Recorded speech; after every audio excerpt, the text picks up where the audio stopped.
শাকিব খানের আপকামিং নতুন সিনেমার প্রযোজক তো দেখি পুরাই ঝাক্কাস। আরে ভাই, দেখতে ঝাক্কাস সেটা বলি নাই, বলতেছি এই মহিলার দম আছে। তিনি যে কতটা সাহসী এবং তিনি যে কত বড় পরিকল্পনা নিয়ে মাঠে নেমেছেন, আজকে তার কিছুটা ঝলক আমাদের সামনে এসেছে।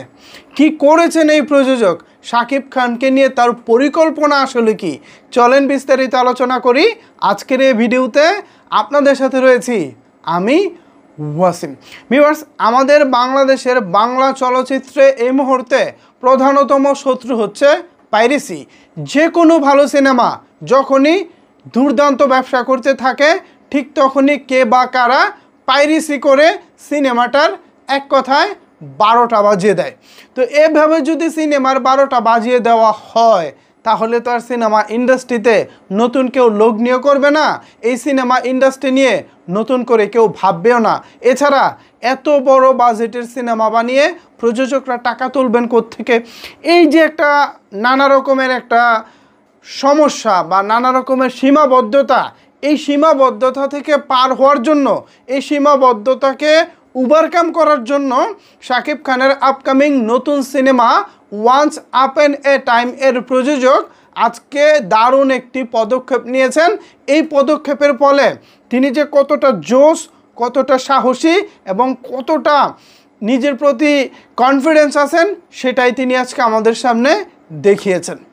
এই যে ছবিটা এখানে দেখতে পাচ্ছেন, শাকিব খান, এরপরে রয়েছেন আমাদের স্বরাষ্ট্র উপদেষ্টা, তারপর রয়েছেন প্রযোজক শিরিন সুলতানা। এখন প্রযোজক শিরিন সুলতানা স্বরাষ্ট্র মন্ত্রণালয়ে কেন গিয়েছেন? স্বরাষ্ট্র মন্ত্রণালয়ে যাওয়ার কারণ হচ্ছে আগামী ঈদে তিনি যে সিনেমাটি বানাবেন, সেই সিনেমাটা রিলিজের সময় কোনো প্রকার কোনো যেন প্রতিবন্ধকতা তৈরি না হয়, প্লাস এই ছবিটা যেন কোনোভাবেই পাইরেসির শিকার না হয়। পাইরেসির যেই ইয়াটা আছে, আইনটা আছে, সেটাকে যেন আইন শৃঙ্খলা রক্ষাকারী বাহিনী আরও শক্তভাবে পালন করে। পাশাপাশি আগে থেকেই যেন মার্কেটে মন্ত্রণালয় থেকে একটা হুঁশিয়ারি দিয়ে দেওয়া হয়, কেউ যদি পাইরেসির সাথে সম্পৃক্ত থাকে বা পাইরেসির সাথে জড়িত থাকে, তাহলে তার বিরুদ্ধে ইনস্ট্যান্ট অ্যাকশন নেওয়া হবে। এরকম বেশ কিছু ফ্যাসিলিটিস চাওয়ার জন্যই মূলত আজকে নতুন প্রযোজক শিরিন সুলতানা স্বরাষ্ট্র মন্ত্রণালয়ে গিয়েছেন এবং সেখানে স্বরাষ্ট্র মন্ত্রণালয়ের যিনি আমাদের এই মুহূর্তে উপদেষ্টা আছেন, স্বরাষ্ট্র উপদেষ্টা, তার সাথে ছবি তুলেছেন। সেই ছবিটা তিনি সোশ্যাল মিডিয়ায় শেয়ার করেছেন এবং সেখানেই আমাদেরকে জানিয়েছেন আসলে তিনি কি পদক্ষেপ নিতে যাচ্ছেন। সত্যি ব্যাপারটা আমার কাছে ভালো লাগছে। যেটা তাণ্ডবের পরিচালক করতে পারে নাই, যেটা বরবাদের প্রযোজক টিম বা প্রযোজনা প্রতিষ্ঠান বা সবাই মিলে যেটা করতে পারে নাই, সেটা নতুন একজন প্রযোজক এসেই আমাদেরকে চোখে আঙ্গুল দিয়ে দেখিয়ে দিয়েছেন।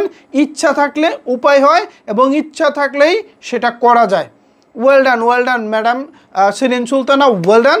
আশা করি আপনার এই পদক্ষেপের মাধ্যমে আপনার নতুন সিনেমার পাশাপাশি সমগ্র বাংলা চলচ্চিত্র নতুন করে একটা আশার আলো খুঁজে পাবে।